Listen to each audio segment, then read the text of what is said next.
गधा और भेड़िया की कहानी। जंगल के पास एक घास का मैदान था। एक मोटा ताज़ा गधा रोज वहां हरी घास चरने आया करता था।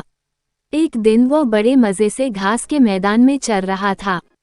तभी जंगल से एक भेड़िया वहां आ गया।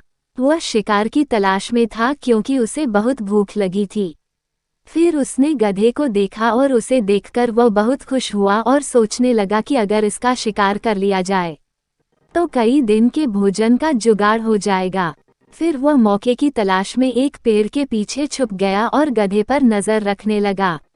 घास चरते गधे ने उसे देख लिया था और वह समझ गया था कि भेड़िया उसका शिकार करना चाहता है। वो ये सोच ही रहा था कि भेड़िया उसकी ओर आने लगा। जान बचाने के लिए गधे ने एक युक्ति लगाई और वह लंगड़ाकर चलने लगा। उसे यूं लंगड़ाकर चलते देख भेड़िए ने पूछा, क्यों, क्या बात है, तुम यूं लंगड़ा कर क्यों चल रहे हो? फिर गधे ने कहा, क्या बताऊं भेड़िए भाई, मेरे पैर में कांटा चुभ गया है और बड़ा दर्द हो रहा है, इसलिए यूं लंगड़ा कर चल रहा हूँ। क्या तुम ये कांटा निकाल दोगे? फिर भेड़िया बोले, मैं जानता हूँ भेड़िए भाई, तुम मुझे खाने के बारे में सोच रहे हो, मगर जब तुम मुझे खाओगे तब ये कांटा तुम्हारे गले में अटक सकता है, इसलिए इसे निकालना जरूरी है।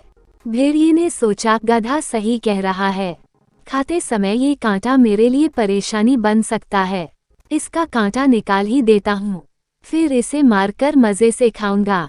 भेड़िए बोला, जरा दिखाओ तो, तुम्हें कहाँ कांटा चुभा है? गधे ने अपना पैर उठा दिया। भेड़िया उसके पैर के पास गया और कांटे को ढूंढने लगा। जब गधे ने देखा कि भेड़िए का ध्यान पूरी तरह से उसके पैर पर है, तो उसने एक जोरदार लात उसको मार दी। भेड़िया दूर जाकर गिरा, उसका सिर चकरा गया था। उसे दिन में तारे नजर आ गए। जब वह संभला और उठा तो देखा कि गधा उसकी पहुंच से बहुत दूर भाग चुका है। इस तरह अपनी सूझबूझ से गधे ने अपनी जान बचाई। सीख, मुसीबत के समय दिमाग से काम लेना चाहिए।